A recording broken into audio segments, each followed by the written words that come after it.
বিটিআৰত উন্নয়নৰ ফুফুলা স্বৰূপ শালবাৰীৰ আনন্দ বজাৰ কালজাৰ সংযোগী পথৰ দুৰৱস্থা বছৰ বছৰ ধৰি মেৰামতিৰ অভাৱত জৰাজীৰ্ণ ৰূপ পথছোৱাৰ বিটিআৰৰ বাক্সা জিলাৰ শালবাৰী মহকুমাৰ অন্তৰ্গত আনন্দ বজাৰ কালজাৰ সংযোগী পথৰ জৰাজীৰ্ণ অৱস্থা অভিযোগ মতে বছৰ বছৰ ধৰি পথছোৱাৰ কোনো ধৰণৰ মেৰামতি নকৰাৰ ফলতেই এই দুৰৱস্থা পথছোৱাৰ দুৰৱস্থাৰ বাবে ছাত্ৰ ছাত্ৰী ৰোগীয়াৰ পৰা সাধাৰণ জনতাই ভুগিবলগীয়া হৈছে জমৰ যাতনা বিটিআৰ চিফ প্ৰমোদ বড়োক ৰাইজে অতি শীঘ্ৰে উক্ত পথছোৱা মেৰামতি কৰাৰ দাবী কৰিছে এই সন্দৰ্ভত চাওক বিটিআৰৰ ব্যুৰ চিফ শামছুল হকৰ এক বিশেষ প্ৰতিবেদন নমস্কাৰ আপোনালোকে চাই আছে এনিভাৰত 24 আৰু মই শামছুল হক ইতিমধ্যে মই আছো শালবাৰী মহকুমাৰ আনন্দ বজাৰ কচু গাঁৱত আৰু এই মই যেটো পথত উপস্থিত আছো মোৰ সহযোগক দেখুৱাবলৈ অনুৰোধ জনাইছো এটা জৰাজীৰ্ণ পথ আসলতে পৰিৱৰ্তনৰ নামত যে এতিয়াও এনেকুৱা একটা পথ থাকিব পাৰে হেয়া অকল্পনীয় আসলতে এই পথটো উপস্থিত আছে যি আনন্দ বজাৰ শালবাৰী মহকুমাৰ আনন্দ বজাৰ কচুগাঁৱৰ পৰা কালজাৰলৈকে যোৱা আসলতে বৰপেটাৰ দলৰ যে সংযোগী পথ এইটোৱে হ'ল সেই সংযোগী পথ আসলতে আজিৰে পৰা কমেও 7-8 বছৰ আগতে এই পথটোত কিছু চেন গেভেল আৰু লগতে মেটেলিং কৰা হৈছিলে ৰাস্তাটো পকীকৰণ কৰাৰ কাৰণে হয় আজিলৈকে সেই পথটো আসলতে সম্পূৰ্ণ হৈ নুঠিল কোভিডৰ সময়ত কিছু কাম কৰিছিল যদিও আজিলৈকে সেই কাম তেনেকুৱাকৈ ৰৈ থাকিল ইয়াৰে মই এই অঞ্চলৰ কচুগাঁও অঞ্চলৰ কেইগৰাকীমান বিশিষ্ট ব্যক্তি আছে মই তেখেতসকলৰ পৰা জানিব বিচাৰিম হয় দাদা আসলতে ৰাস্তাটো কেতিয়াৰ পৰা আসলতে এনেকুৱা জৰ্জীৰ্ণ হৈ আছে মোৰ বয়স প্ৰায় 50 বছৰ হয় 50 বছৰৰ ভিতৰত মানে পকীকৰণ মানে দেখা নাই আৰু 7-8 বছৰ আগত এই চেন গ্ৰেভেল ফেলাইছিল তাৰ পাছত আপোনাৰ কৰোনাৰ টাইমত বন্ধ হ'ল হ'ব বুলি শুনিছিলোঁ আজিলৈকে হোৱা নাই গতিকে মই চৰকাৰক আহ্বান কৰিছোঁ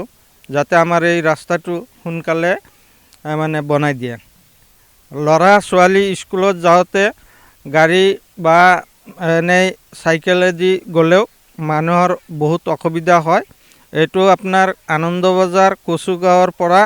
আপোনাৰ বৰপেটা ৰোডত সংযোগী ৰাস্তা আৰু আপোনাৰ এনেকৈ ওলাই যাব পাৰি আপোনাৰ কালজাৰলৈকে গতিকে চৰকাৰক মই এইটোৱে অনুৰোধ জনাওঁ যাতে আমাৰ এই ৰাস্তাটো অতি সোনকালে মানে বনাই দিয়ে কিমান মানে কিলোমিটাৰ আসলতে এনেকুৱা জৰাজীৰ্ণ 8 কিলোমিটাৰ হ'ব 8 কিলোমিটাৰ পাছত মানে বাকীখিনি আপোনাৰ পকীকৰণ আছে যি আপোনালোকে এইটো পথ মেৰামতি কৰাৰ কাৰণে চেন গেভেল মেটেলিং কৰাৰ কথা ক'লে কৰোনাৰ সময়ত বন্ধ হ'ল আসলতে বিভাগীয় কৰ্তৃপক্ষৰ হেমাহিৰ কাৰণে হোৱা নাই নেকি এতিয়া বিভাগীয় হেমাহিৰ কাৰণে বস্তুটো হৈছে বুলি মই অনুভৱ কৰিছোঁ হয় ধন্যবাদ জনাইছোঁ আসলতে একাংশ বিষয়া কৰ্মচাৰী তথা ঠিকাদাৰসমূহৰ আসলতে মই মতালিৰ কাৰণে লগতে চৰকাৰ প্ৰশাসনৰ সদিচ্ছা নথকাৰ কাৰণে আসলতে এনেকুৱা ধৰণে একোটা পথ আসলতে পকীকৰণ পৰা বঞ্চিত হ'বলগীয়া হৈছে হাজাৰ হাজাৰ জনতা আসলতে এই যি পথেৰে আসলতে অহা যোৱা কৰে যি স্কুলৰ ছাত্ৰ ছাত্ৰীয়ে হওক বা অন্যান্য যিসকল ৰোগীয়ে হওক এই পথৰে যেতিয়া নিবলগীয়া হয় আসলতে জমৰ যন্ত্ৰণা ভোগে মই সহযোগীক দেখুৱাম আসলতে এই ফালেই আসলতে বৰপেটা ৰোড সংযোগী পথটো এই পথটো আমাৰ কেমেৰা লেন্সত যিখিনি ঠাইলৈকে আসলতে ঢুকি পোৱা যায় এই সম্পূৰ্ণ পথটোৱে জৰাজীৰ্ণ আৰু এই জৰাজীৰ্ণ পথেৰে আসলতে আজিলৈকে স্বাধীনতাৰ পিছত পৰা আজিলৈকে এনেধৰণে আসলতে এই অঞ্চলৰ ৰাইজে অহা যাতায়াত কৰিবলগীয়া হৈছে স্কুলীয়া ছাত্ৰ ছাত্ৰীৰ পৰা হওক বা অন্যান্য যি ৰোগীয়া হওক বা বতৰুৱাই হওক আসলতে এইসকল লোকসকলে আসলতে জমৰ যন্ত্ৰণা ভুগিবলগীয়া হৈছে মই আৰু এগৰাকী ব্যক্তি আছে মই তেখেতৰ পৰা জানিব বিচাৰিম হয় দাদা আসলতে এই পথটো এনেকুৱা হৈ থাকিলে আপোনালোকে কোনোবা চৰকাৰ প্ৰশাসন বা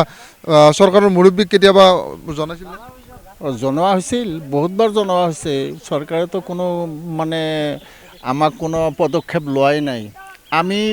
এই অঞ্চলৰ কৃষিজীৱী মানুহ আমি